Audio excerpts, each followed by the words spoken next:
Oh, hello, I'm Diana Kanecki. I'm a President CEO of DKA Strategic Planning, and today I'd like to give a video presentation of the Emergency Management Planning newsletter for February 15th, 2015.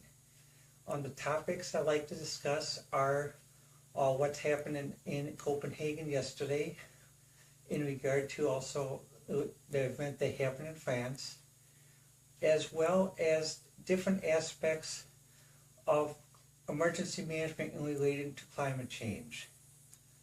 Finally, the key facts of emergency management. One key fact is basically trust. Well, to begin, in regard to what happened with Copenhagen yesterday, this seems to be a pattern in regard to what's happening in regard with free speech around the world. The person who was speaking in Copenhagen was originally from Sweden and felt that they needed to travel to Copenhagen to speak due to something that is happening in Sweden. A friend of mine who is Swedish called me last night and asked me a question about the Swedish crime rate, which I was really surprised about because the crime rate in Sweden is now down to negative 0.1%, actually a negative interest rate rather than negative to the actual prime rate, which is what the United States has been doing since the Obama administration has come into office, and a year before then. What the implication of that is basically it's a way to encourage businesses to keep their money in Swedish banks and in the country. Also, a friend of mine asked me what the Swedish krona was. I took a look. It's approximately 8.42 to the dollar versus 8 to the dollar 3 weeks ago, a 5% drop. That should be something to be of concern for a first world country, industrial country. And the third point is that with a friend of mine, with a few friends from Sweden, Dave asked, that live in the United States, they wonder why we're communicating with the Swedish colleagues on Facebook, why the conversation is more restrictive now. It's more like a case of if you ask the right questions, they'll be answered, but the person can't volunteer.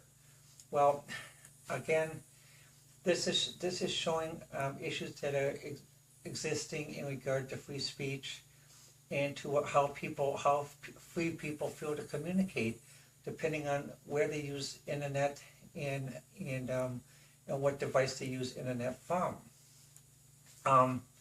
The point is that one thing that made the peace dividend in the 90s so prevalent was that the use of internet was free, and also through groups like Non-Pennant FI allowed internet communications to be protected so that different people could speak. For example, there's one writer who is under house arrest in Burma who basically was able to use Non-Pennant FI to communicate with followers and friends, and eventually that led to basically her freedom from house arrest. But nowadays, Non-Pennant FI is no longer, and there's sometimes transparency is not the best way to do things, because what happens if too many people look or they don't understand what you're doing, they can be more than just a hindrance. They can actually do disastrous things. So there's a point of when to have transparency and when not to have transparency. Although I do applaud President Obama for wishing to have transparency, I am concerned about that the Chicago machine influence, a term coined by John Cass, has still been transparent in Washington, D.C. So this transparency is not truly transparent. It's a way basically for one political group to control another, play cat and mouse games. That's not transparency. That's just a new wrinkle on the old gotcha. And that's going to make things worse. The second point on climate change. The effects of climate change are starting to be seen in greater detail as exhibited by the weather this week on the East Coast and the weather here. Normally in Wisconsin we should be warming up and basically getting above 30 degrees. However, today it's still bitterly cold, and yesterday it was very bitterly cold.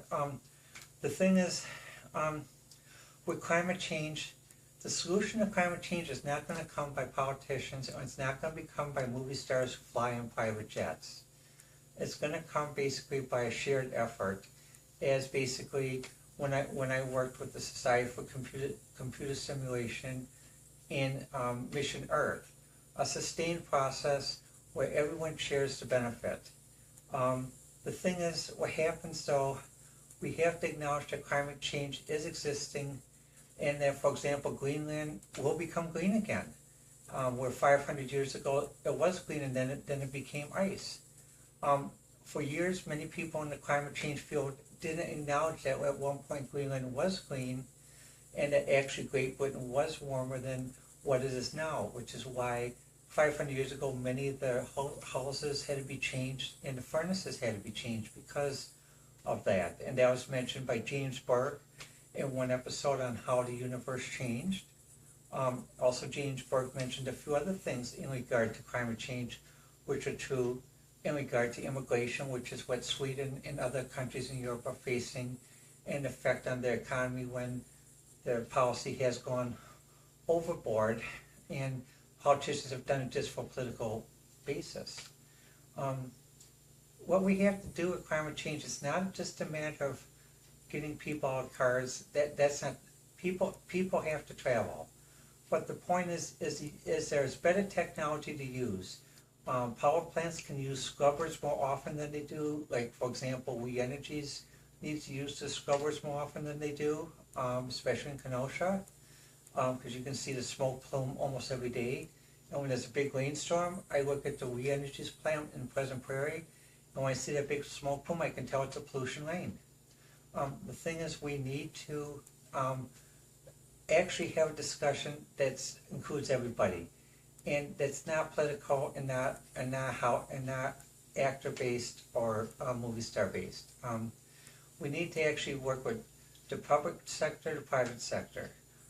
My viewpoint is I'm a moderate Republican, but I do believe in a social safety net.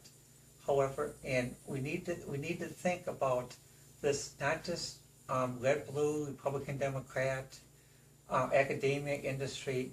All of us are affected by climate change. And the thing is, we can continue to not do anything about it, but then we're going to have some severe effects.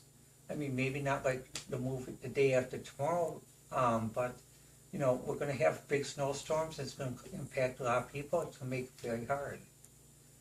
On the third point on trust, in any policy, it is important to have trust. If you don't have trust among the people you work with or people you wish to work with, anything you do is going to be fruitless. Trust means basically that someone will follow through on what you do, even though they don't quite understand why you're doing it or the reasoning. But they know if they follow through that you will explain it to them later.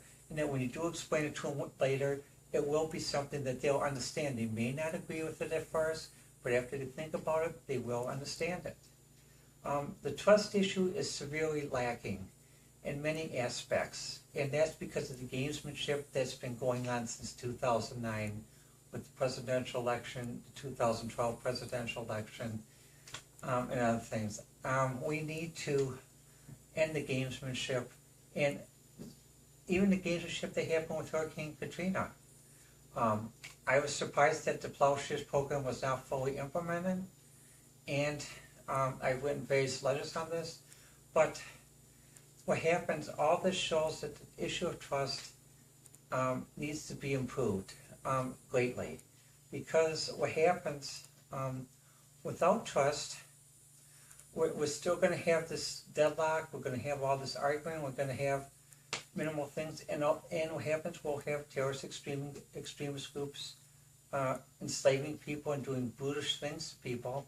I won't go into details, but many of you have seen the news and you probably know what I mean, but I'll keep it tame. But the thing is,